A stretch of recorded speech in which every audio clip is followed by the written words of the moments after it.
right, hello and welcome to Building Your T-Shirt Empire. My name is Cole, and with me as always is Gavin. Gavin, has anything new happened in your life? So, Cole, I know you know the answer to that. The people won't. But yeah, it's been a lot of personal stuff happening in my life. For the people that didn't know, I was pretty much a traveling nomad for Mm-hmm. the past 3 to 4 years. And I have brought that to an end. I am now a settled person with a place to just sleep at every day. I was Uh, jealous though because you truly were that like laptop entrepreneur, which is what everyone dreams of, especially when they're young. It's always like I'm gonna live in Costa Rica and like make 100K in Costa Rica or whatever. And you lived that for years. Like it was really impressive. It, yeah, I did it for years. There's good. I learned a lot actually. I learned a lot.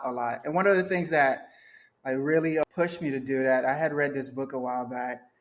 I mean, a lot of other things went into that decision, but I had read this book that kind of helped me feel confident doing it. The 4 Hour Work Week by Yeah, yeah. Tim Ferriss. So that really just kind of prepped my mind and helped me put the foundation to kind of do it. It was good. I learned a new culture, picked up a couple of Spanish words. My kids are now fluent in Spanish, so it's been a good thing. That worked. Yeah. Cool. What's going? Yo, there's talking about stuff that's going on with me. What's going on with you? There's been so many craziness that's going on, or good Uh, stuff. Well, yeah, I mean, most people at this point are aware that like we shut down Shirt Agency, but Mm, the staff's last day was somewhere around May 20th, and we filed the dissolution around June 10th ish. So it feels a little bit old to me now. And then like I had like the podcast with Print Hustlers that people responded really well to, so it was nice like hearing everyone be nice to me and not just mock me. Part of me in my head, I was like, there's just gonna be comment sections being like, I knew he was full of shit. Like that was like what I was waiting for. But everyone's been really nice about it, and honestly, it's like such a great relief. yeah. Um, I just didn't have the right team in those last like 18 months, Mm, so I was scrambling, and I was like always busy and doing stuff. But I wasn't bringing in the kind of revenue that like the business required, and I wasn't paying myself enough money. yeah. Um, and so now, like doing this with a whole new world that I've built around myself, where it's basically DTF transfers for print shops, and then I've landed some consulting. Like I Mm, personally am making more money than maybe the entire time I ran Shirt Agency, and I ran Shirt wow. Agency for 12 years Wow. because we've Wow. done. I mean, I booked maybe 3 live gigs. I've got a consulting contract with 2 shops, and I'm doing the direct DTF transfers, and like it's really adding up. And I have no overhead, no payroll, no Yeah. utilities. I just like have to pay my own rent. It's like it's a crazy shift. Yeah. Yes. So I have heard the story you've told me privately. I heard the Printava thing. Hmm. For somebody that haven't heard it yet, for you, what would you say was the toughest thing like to make that decision? Because I know you put 12 years into this business. That became your life. That became who you are. Yeah, I Uh, think it's definitely an identity thing that holds you back more than anything. Because if you were, what I was thinking, all right, because I was very seriously thinking about how we were probably going to shut down even in like November. And so then it was like me scrambling through winter, which is a bad time to scramble, mm, trying to be like, oh, no, we're fixing the revenue so it doesn't matter. mhm. And I think the thing is, if somebody walked up to you and tried to offer you your job that you'd made for yourself, Mm, there's no amount of money that you would be paid to actually take the job. You know, like you would have to be paid a really high number to come in and like fix the business.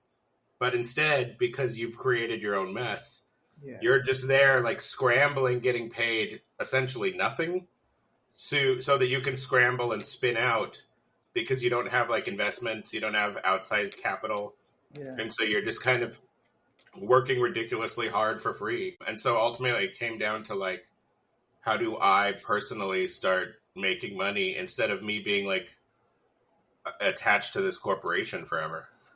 Yeah. So for the folks that don't know, so I ran a print shop too, Hmm. which I had shut mine down way before Cole did. And I think a lot of us that run these type of businesses, like we get ourselves trapped into these businesses. Maybe Cole, you could talk a little bit about that, where we're paying everybody, right?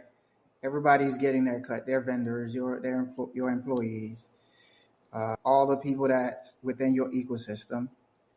You as the owner, pretty much your income is so unstable, and sometimes you walk away with nothing, and Or sometimes negative. even worse, you work with negative, right? Yeah. Yeah, because now you're thinking about you have a completely different mindset on how to approach this thing. Like, what do you have to say about that? Yeah, I mean, I think the big mistake.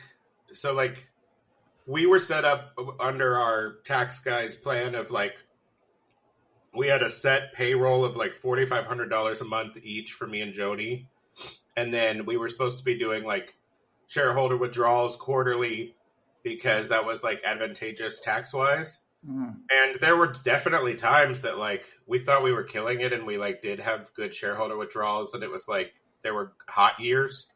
But then there were other times where it's like, well, it's just irresponsible to pay ourselves the money.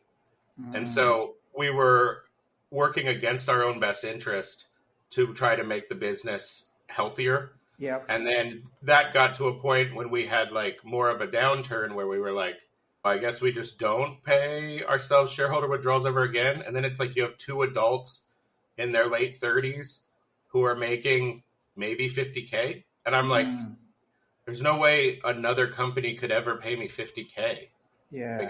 it wouldn't happen. So that was kind of like the breaking point where we were just like, we have to personally make money, and we didn't see like a really obvious turnaround. Like our payroll expenses were going up, our building was close to $12,000 a month. Yeah. Um, like the best option for us was to not be doing it anymore. We essentially quit. Yeah. And I think that's a concept a lot of people have because that's a stigma around quitting, right? Yeah. Like you said, you thought people was just gonna start blasting you, saying that you was a fraud all this time. Uh-huh. So I completely understand that fear. It's crazy. Yeah. Yeah. It Yeah. was weird, but moving into this new phase, like there's so much opportunity in this business, and all these print shop owners have all these skills, and they've been tied to like an auto, and the business is so much more than being a dude on an auto. Like I literally wrote up an invoice 2 days ago for a client who were going to outsource the entire job, and I wrote up a $23,000 invoice, and I'm going to keep about $8,500 of it with no overhead and no payroll. It's crazy. It's just the fact that I know how to outsource to reliable print shops, Yep. and I'm going to buy blanks. That's all I'm going to do. And Nice. so, like, it's just a completely different way of doing business than me, like, stressing out and standing over my staff to make sure they're doing a good job printing. Yeah. We would have landed that same kind of order at Shirt Agency before, but I wouldn't have personally been excited about it because I wouldn't have personally really made any profit from it. Yeah. That's it's a huge transformation. Like not having that weight on your shoulder. You probably are living better in your head. You get to stay home with your kids. Like it's this is not to knock shop owners, by the way, because it is a noble profession. You are doing something that's helping out your community, but you do have to examine to see where you fit in that whole equation. So for some people, being at the shop and running the shop is the proper place for you to be because that's Mm-hmm. where your skill is at. But for you, Cole, what I noticed was, you're a public facing person. You're very good at marketing. You're very good at communicating. You locked up in a warehouse was not. Yeah, it was awful.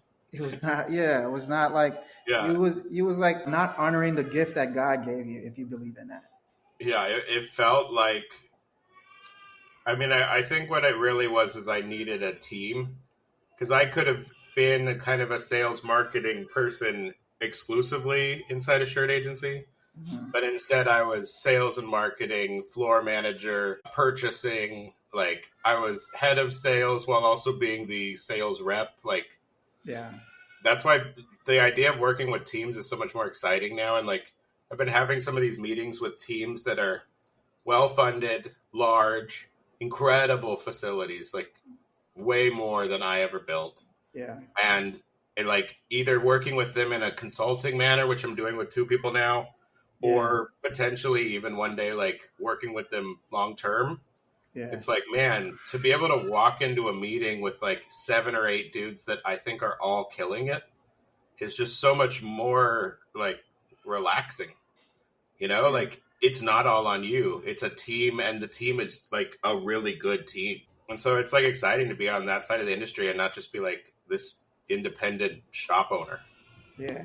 'Cause you mentioned the consultant gigs that you're doing. Yeah. So let's say somebody's listening right now, a shop owner's listening right now, and they're running through a bunch of problems in their shop, Mm-hmm. and they're thinking about, I seen Cole's thing. Like specifically, what are you doing with these shops? How can you help shops out if they're having problem? What problem can you help solve? Like, what does Yeah. that situation look like? I mean, it's been different for pretty much every shop, and I think in a lot of ways I'm a mirror. So like I can see what they might be blind to, or maybe they Mm, know it's a problem, but they just don't necessarily know how to attack it. So some of the shops have been smaller shops who are doing maybe 500K, mhm. and it's as simple as like, let's have a meeting this week about your website. Let's find out who we're hiring to fix your website. Let's Mhm. have like basic SEO strategies. Let's have basic local outreach strategies. And sometimes, like the marketing angle is where I just help them the most because they're a small shop and growing another $100,000 a year to them is huge. Yep. Um, but then in the big shops, it's kind of the exact opposite. In the big shops, it's been like, okay, here's a bin system, here's a software inventory management, here's like creating all the barcoding, here's forcing your staff, here's training your staff, Yeah. and making them adopt these new rules. I went into this one building and they were doing like a print on demand release, and it was just crazy because they had people that just kept digging through boxes, and then they would be like, oh, they're going too slow, so they would hire more people. And then they were like, well, we have this staff of 8 and they're all really inefficient, and they're like digging through individual pieces with a packing order trying to find the size so that they would then go make one t-shirt. And Mm, so coming into them, I was like, everybody stop working. We need a full inventory count of all blanks. We're binning all blanks. The blanks will be managed by only the inventory manager. No one else is allowed to touch them. So all of mm, our inventory stays consistent. And then I went into the Shopify and I was like, yeah, there are like 30 different designs in here, but since we've got 2,000 orders that were backlogged, 2,000 divided by 30 means we can bulk print. So then I pulled all that information so that we could start doing bulk prints of those runs. So instead of them like walking one unit over and doing multiple hits and accomplishing one shirt every like 6-7 minutes, all of a sudden we were printing shirts as fast as you could, either with screen printing or at least, fast DTG. And mhm. then we were applying that to the picking and packing people. So we went from when we were behind and it was a mess. I came into them doing like 65 shirts a day. And then we got to the point where we were doing about 400 something units a day. Wow. And then we caught up. So now that we caught up, the store is only now doing about 60 to 100 something shirts a day, depending on their sales day. So Hmm. now it's like when I go in and consult with them, I'm like, okay, so like, how do we make it so you can take on another customer? Yeah. Um, and so that's kind of the stuff that I've been doing on the consulting side. Like, it is multiple aspects of what I did for shirt agency, but I can come in and like take a problem head on instead of me being sucked into like the problem of customer service for someone who's mad about a 30-piece order. Instead, it's just like focused work on only this one thing Hmm. and don't work on anything else. Yeah. That's crazy, man. I'm sure for that shop. Yeah. Just based on what you said already, the transformation is crazy to go from those bog downs and bottleneck to like complete transformation. That's just because he was able to just spot the problem and you know how to fix it, right? I mean, I lived it because we did fulfillment and stuff for so long. Like we had those times where we would walk in on after Black Friday, we'd walk into 4,000 units, all shipping to individual customers. So like I'd seen it before, so seeing it before makes it easier to spot. Nice. Yeah. So if you're a shop owner, you listening to this, you need this, hit up my boy Cole. I think we'll have Cole could tell you his email. Cole, do a plug right now, man. What's your email? Yeah, I mean, the website is merchtroop.com, and then my email is cole@merchtroop.com. So Merch Troop has like multiple things to sell you. But yeah, I mean, the industry is changing a lot in general, though, because I've been hearing from shops not doing well. I heard from one shop that had 3 locations, and he's down to 1, and he sold all his autos. It's been interesting. What are you seeing? Yeah, so as a founder that runs, we support shops on the art side of things. So we have a art department. We do color separation, proofs of mock-up, embroidery, digitizing. So as a package, so we have a team of graphic designers that does that. Seps.io is the name of the company. So we manage these shops, and what we see with some of these shops are the smaller shops have been dropping off, right? And so we offer different plans to our shops, and our plan that's like in the mid-tier is rising, and the plan that's on the lower tier is not growing as fast. And some of the customers that was there, like they personally are emailing me saying, hey, I'm closing down my shop. In the past 2 months, rough estimate, I received 3 of those emails from shops that are closing, that are closing down, and that they, no longer. It's not that they don't need the service anymore because they're gonna close down. What I'm seeing as far as like shift in the industry, I mean, it could be a lot of things going on that's affecting that. I think Cole and I, we talked about different things that could be affecting that. I happen to think it could be this push to digital. Yeah, the industry change has been really dramatic. I think you're right about the DTF being a big part of it, because small jobs, complicated jobs, it's hard to argue with like an affordable full color solution. Yeah. And I also think that those companies that really invested in technology and having a great like website infrastructure and automated customer support, they're just eating everyone's lunch, because no matter how hard like a small shop run by David works, he's just not going to be a good customer experience. He's not going to respond quickly. He's not going to have an easy checkout. Yeah. His website will be confusing or barely existent. And so those small shops are getting wiped out by these guys who spent a lot of money on an incredible technology stack. Yeah. I've seen that for myself, honestly. Like, I wouldn't say like we're like super good like on the tech front, but I would say we are a tech forward company, and it's easier to like your top of funnel is easier. It's a lot less of a load to try to bring like customers in, because the customer could pretty much self-serve, right? So if you don't have, and also like structurally, the way that you structure a company, if you structure a company in a way where it depends on you all the time, you're gonna have a hard time in this like business environment. Because especially you as the owner, if you're stuck behind the press, your business is dying, bro. Your business is literally dying. So that could be a big factor to this shift in the industry. I know it's an election year. So we'll say who we're voting for. I'm 3. We ain't doing that. Go ahead. Yeah. I mean, I think that the economy is not as good as the news reports, personally. I was seeing downturns in like marketing budgets. We've seen massive layoffs at very, very big companies. And so I feel like we're getting told that everything's going great because it's in the best interest of people to like get reelected. Yeah. But I don't think the economy is doing that hot. And so people just, even if they are going to still buy t-shirts, they'll buy a cheaper t-shirt, or they'll go from a t-shirt to a tote. And you just see that reflected in your revenue. Yeah. Yeah. You know what I'm feeling right now? It's like, man, we're bringing so much bad news to all of you that's listening. There's no hope. There's no hope for a print shop owner. Run away. I think that I think you just have to be smart. Any business right now with the movement of AI, the movement of just people wanting things super convenient. If you are not set up that way, if you are like super heavy on like overhead, like you will not make it. Honestly, Yeah. I think that's what if you're listening to this, that's the message that you should be getting is like, how do I go as lean as possible everywhere? Lean in your business, lean on your expense and everything.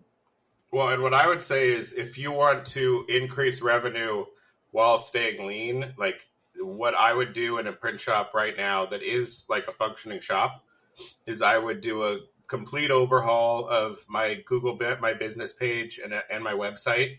It needs to be the number one ranking shop in your city. And Mm, until you get it to the number one ranking in your city, you're not done.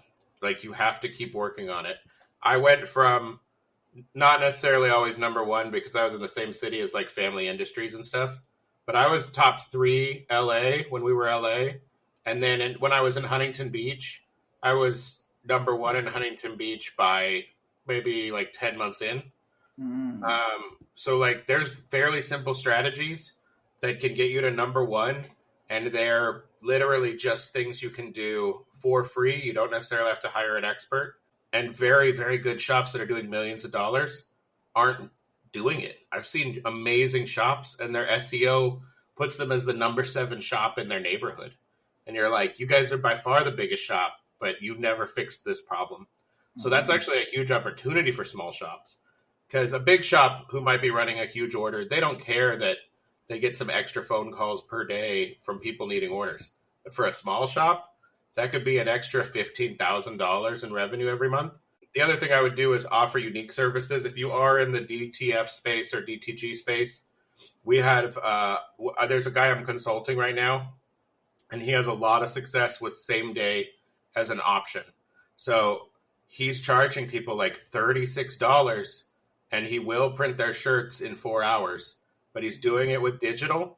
And these people who are in different binds, especially if you're near a major metropolitan city, they absolutely have to have it. So he'll see like bachelor parties, corporate parties, whatever it is where someone screwed up and didn't order in time. And they'll be charged $36 a shirt for like a basic ring spun shirt with like, a logo on one side. And so those kind of opportunities of just doing things that feel like a different proposition from what your competitor's doing will definitely keep you alive. I also think that live printing is easier than ever now. I mean, you can show up with a sublimation printer or show up with a bunch of pre-made transfers, and you can be at a party that pays you $5,000, and yeah, your expenses on that party are like $900. So way more profitable than sitting in your own shop and printing. yeah. No, you definitely got to get creative. The day of like super high volume printing and everything just walking in, I don't think that's the day anymore. I mean, I had that forever where it was like pallets and pallets, but everyone is trashing each other on price. Yeah. So there's all these shops. I know shops right now with like 8 autos, and they tell me they're running 4 or 5 of them. So if there's people with that much overhead, that much staff, and that much skill, and you're the guy in like a one auto shop, they're going to destroy you on price. I mean, Mm, they're going to take a job for 85 cents, and it's like, why even turn the machine on? yep. Just don't take the job. You'd Yeah. be better off not taking the job because the electricity, the payroll, the like lost revenue from higher paying margin jobs, that contract work will kill you. And there's people who are set up properly for it. Most small shops are not. Yeah. Yeah. Definitely. Definitely. There was some big news that just happened Mm-hmm. recently. One of the industry's biggest company, well, two of the industry's biggest company just joined forces. You want to Mm-hmm. tell them a little bit about that so we could? I'm sure they've probably heard about it. Yeah, it's old news now, but I got it from like one of the sales reps who texted me, and he's like, "They're gonna announce today that S&S is buying Alpha Broder."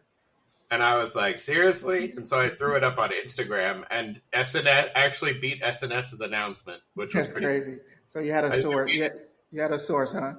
I had like a 38-minute jump on S&S, which was hilarious. So yeah, it's kind of crazy to see. I heard some gossipy stuff about how the sales reps have to split up regional territories, and like I don't have any actual knowledge, but I would definitely be concerned about layoffs for redundant positions because you only need so many people in HR, so many people in accounting, whatever. Yeah. So hopefully that's not going to hit the sales reps we know. Hopefully they'll actually expand their book of business. Yeah. The thing that I think is weird about it, and I don't know if the investors really thought about this that much, but most of us see these distributors as a commodity. We might like our sales rep that we know, but I don't really know anyone loyal to Sanmar, S&S, Alpha, Mission Imprintables. Like, no one's loyal. They just need a Gildan, and if, like, Safety Yellow is out of stock, they just log into their other account. So, in my opinion, there's just kind of a max pie that all of these distributors can get. And so, because it is a max pie of a commodity, I don't see at all how S&S and Alpha will grow. I don't see how it grows. Gotcha. Like, yes, it will be owned by one company, and it will potentially save money because of efficiencies by, like, getting rid of some of the staff. Yeah. And maybe there will be some efficiency moves in the warehousing, but I don't see how they grow. I mean, neither of them were really offering something unique compared to the model that like Sanmar had. And like S&S had already eaten up people like Americana years ago. Yeah. So at some point, we're just going to have potentially less selection. Like, I don't see the big upside to it. I don't know why exactly they wanted to do it. Yeah. Oh, that's, I wasn't even thinking about that. That's, you're right about that. It's like, there's only so many shops they are gonna order the shirts. Yeah, the demand doesn't increase. Honestly, it doesn't increase. But I think the move could be, well, they take market share away from Sanmar, for example, because now they have more power to do so, and they probably have more reach. So it could be that. But you make a good point. Yeah, Sanmar is so good at shipping though, because I have S&S and I have Alpha, supposedly both a one-day ship for me. Yeah. Their consistency was garbage. Sanmar's consistency is like 90-something%. If I order before cutoff, it really will be there the next day. Yeah. They're so good at managing their inventory and getting it out daily. Yeah. There was I think there's another industry that went through this, the airline industry about a decade ago, maybe a little bit longer. Like they consolidated. And the airline industry, they don't make money on like those airlines, a lot of them, they run at a loss, except for the past few years when gas price was cheap. So maybe it's something there where profit is not a big motive. It could be just a long-term play. That's the thing that I never understood about like hedge fund money is it's always this weird thing where it's like, okay, we're going to buy this company for an 11x multiple, and then we're going to imagine that it will grow. And because we imagine it will grow, the valuation is now skyrocketed. And then you're sitting there like, well, I don't know if you can really hit any of those numbers in the next 5 years. But because it's been imagined by the right people, the valuation is all that matters. And so they're trying to create valuations. They're not trying to create an actual profit the way that all of us small businesses think about it. Yeah. We think like I made a profit of 150K, but they're like, I increased the value by 3x. And you're like, what does that mean? I don't know. I don't understand their models. And I think that's why a lot of these companies get screwed up and you hear about culture problems. The hedge funds come in with new expectations, new staff, new corporate structures. And a lot of the things that made that company great get trashed and it sucks. So I've heard a lot of people where like after they get acquired, some of their top talent leaves. Like there's a lot of issues with it. And I'm always confused as to who's truly making like the ultimate profit as opposed to just trading valuations back and forth. Yeah. I think, the executive team is going to get theirs, and I think that's what it comes down to. That's the goal. Yeah. So you going to Vegas? Yeah, Printing United. Yeah. When is that? Isn't it the 10th through the 12th of September? I think you're flying in, right? Bro, I'm. Yeah. You're not sure. You heard that, yeah, right? I've been having shaky legs because I want to make sure with the kids being here and stuff like that. So maybe I'll be there. Ah, I boo. know, I know, I Well, know. I'll be there, and I'll be there with a company that I can't talk about yet. But I'll be there, and I'll be running around and seeing everybody. We'll probably be recording some like content from the floor, and then besides that, it's just fun to like catch up with all the different people. Like Yeah, I really like the social scene in our industry. There's so many people that you end up knowing for like 8 years straight. And so it's a lot of fun to go to the shows and see them in person. yeah. Vegas is cool. Went to Vegas couple. They had it. They had it in Vegas 2 years ago, and they had it in Atlanta last year. I went to both. I've been taking a little break from the traveling. I wanted to go to this one, but I'll make my final decision in the next couple of days to Hmm. see. As long as my kids are good. Right now, I'm trying to create a routine for them, so I don't want to step away from that. I may end up going. Yeah, as far as like the parties, and honestly, it's the best thing. Like, Yeah, I don't know what's going on with the parties at all this year because I haven't seen anyone brag about what they're doing yet. yeah, I get the impression that the stuff that we're feeling, and I also know things I can't talk about. mhm, But so I'll say it very broadly. The things that print shops think they're feeling have trickled upstream, and it's mhm, absolutely affecting very yeah, large industry players, and they do see it, and they do see the effects. yeah, So I kind of wonder, what does that mean for like a party budget? yeah, Like how much enthusiasm does the industry have right now? mhm, And like I literally heard one of the biggest plastisol companies is now trying to pivot out of plastisol because the plastisol sales are so down. yeah, And you're like, damn, like that's a company that a few years ago you would have thought like just on top of the world. yeah, And yeah, so it is really interesting to see where you're like, man, these companies that were killing it are getting a little shaky on what they think the future is. yeah. Man, this you'll be able to feel it in person. Like you'll be able to feel the mood.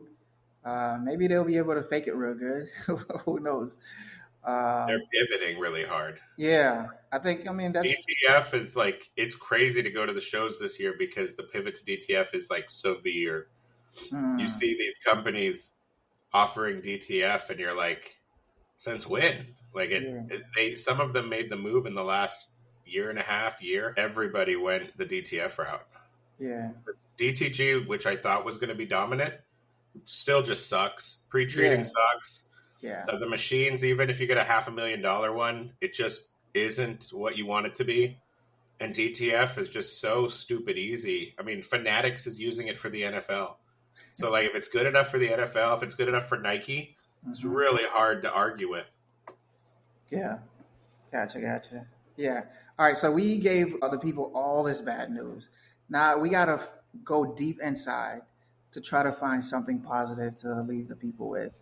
Because I think I get this feeling that, man, this if I listen to this episode as a shop owner, I'm going crazy. Well, let me tell you about that guy who had 3 shops because Okay. I think he saw a lot of stuff coming, and I've known him for probably almost longer than anyone in the industry. Yeah. And LA had a shop, partnered with another shop, ended up taking over the partnered shop.